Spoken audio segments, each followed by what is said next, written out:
Good morning, Internet. How you doing today? This is Jeremy Reads Aloud, self-help books, and we're reading the book King, Warrior, Magician, Lover.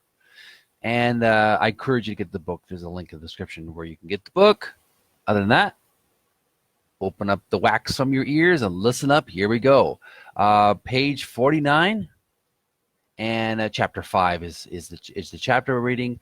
King. That's the we're moving on in this chapter, in this book. King, chapter 5. The king energy is primal in all men. It bears the same relationship to the other three mature masculine potentials as the divine child does to the other three immature masculine energies. It comes first in importance, and it underlies and includes the rest of the archetypes in perfect balance. The good and generative king is also a good warrior, a positive magician, and a great lover. And yet, with most of us, the king comes online last.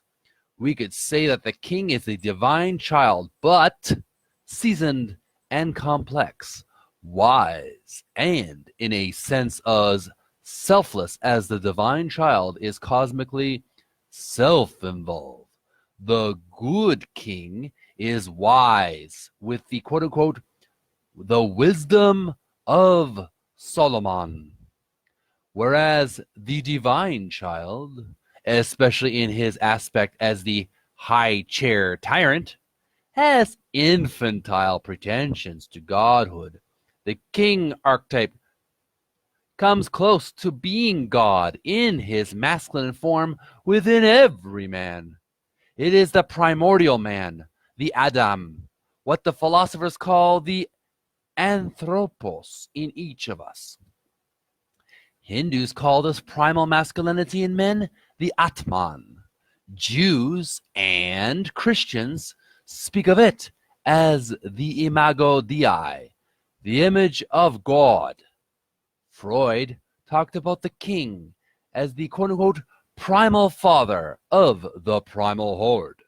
And in many ways, the king energy is father energy.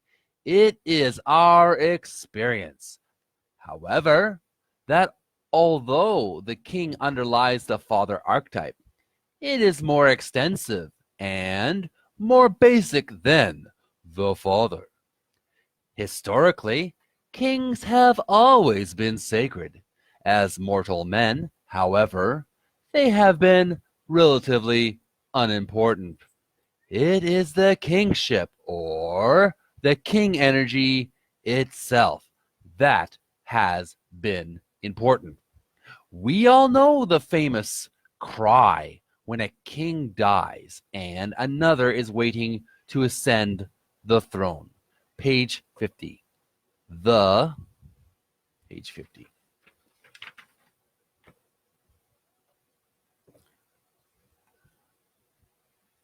The king is, pardon me, dead. I was going to read that. The king is dead. Long live the king, the mortal man who incarnates king energy, or bears it for a while in the service of his fellow human beings, in the service of the realm, or whatever dimensions, in the service of the cosmos, is almost an interchangeable part, a human vehicle for bringing this ordering and generative archetype into the world and into the lives of human beings.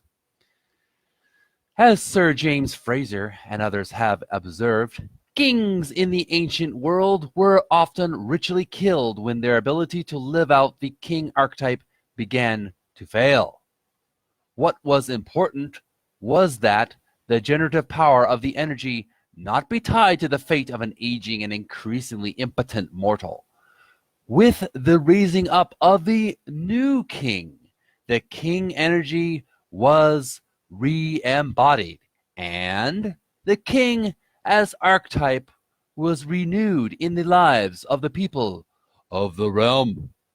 In fact, the whole world was renewed. This pattern, this ritual killing and reviving, is what lies behind the Christian story of the death and resurrection of Christ, the Savior King. The danger for men who become possessed by this energy is that they too will fulfill the ancient pattern and die prematurely. In chapter 3, we said that the quote-unquote death of the archetypes of boyhood, and especially of the hero, was the birth of the man. That the end of boy psychology is the beginning of man psychology. What then happens when the hero, the adolescent boy, is quote-unquote killed? The dream of one young man, right on the cusp of his making the transition from boyhood to manhood, illustrates this moment of the hero's death and shows what form, eventually, his new masculine maturity might take. It shows the coming online of the king energy, not to be fully realized for years to come. Here's the dream. I am a soldier of fortune in ancient China.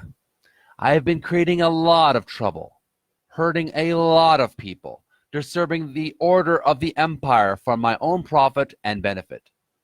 I'm a kind of outlaw, a kind of mercenary.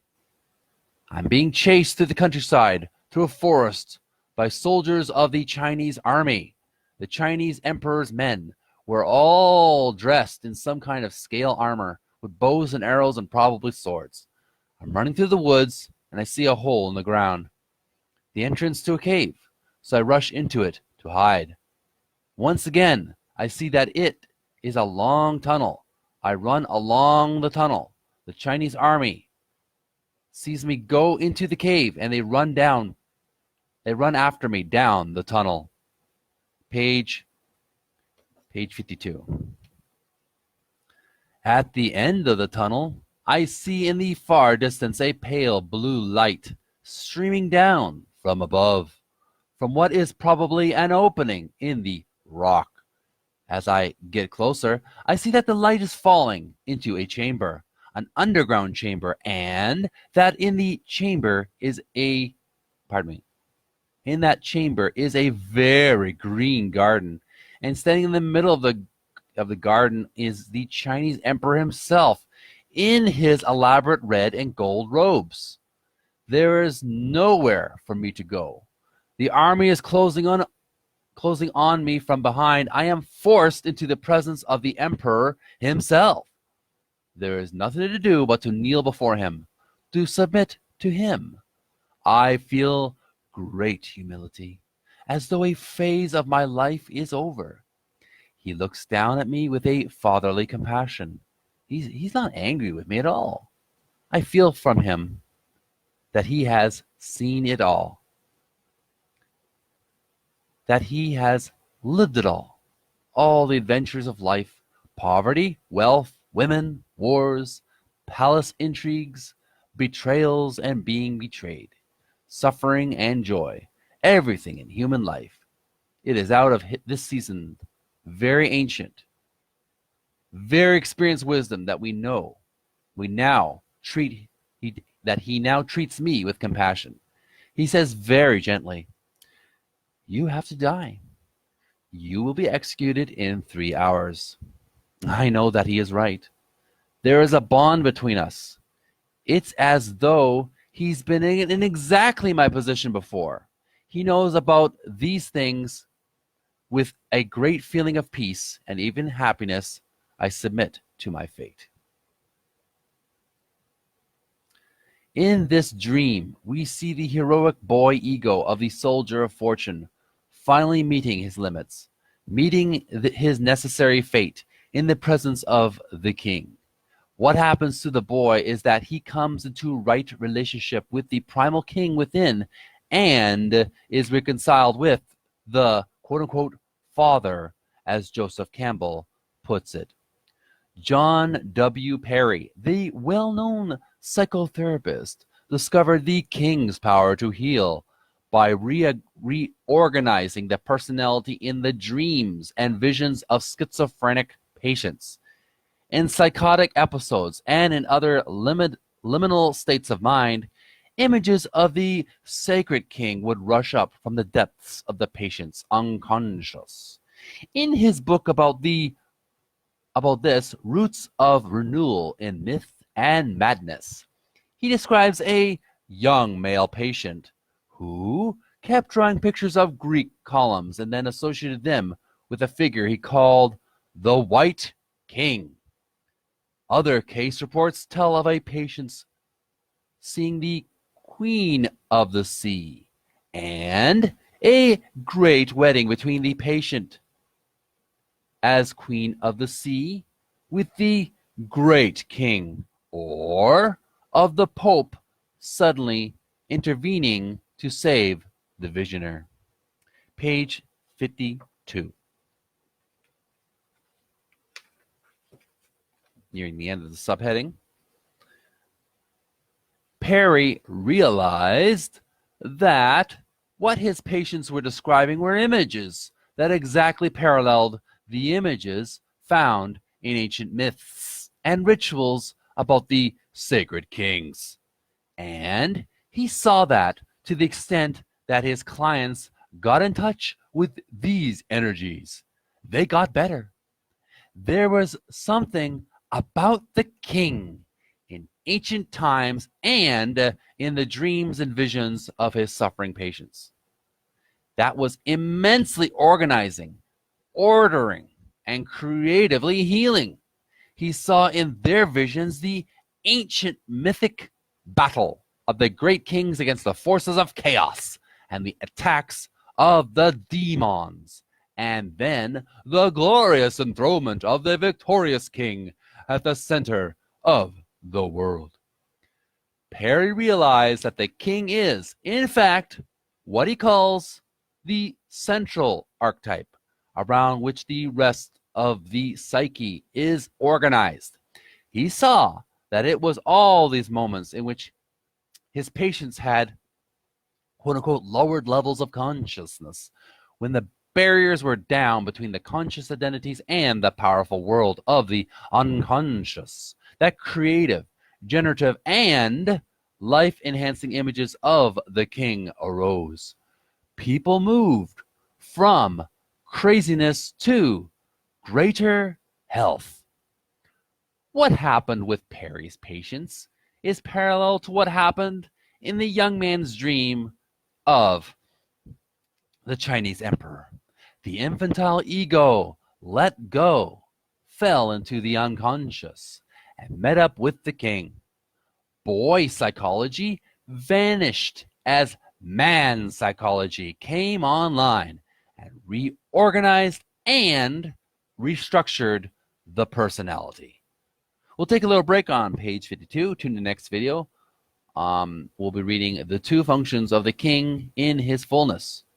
This is Jeremy Reads Aloud Self-Help Books. Thank you for tuning in. I appreciate it. And leave a like if you haven't already. And make sure to leave some comments or some questions. If you have any questions, I'll answer them the best of my ability. This is Jeremy Reads Aloud Self-Help Books. Young men, have a transformative week. We'll talk to you again real soon. Take care of yourself. Bye. Love ya.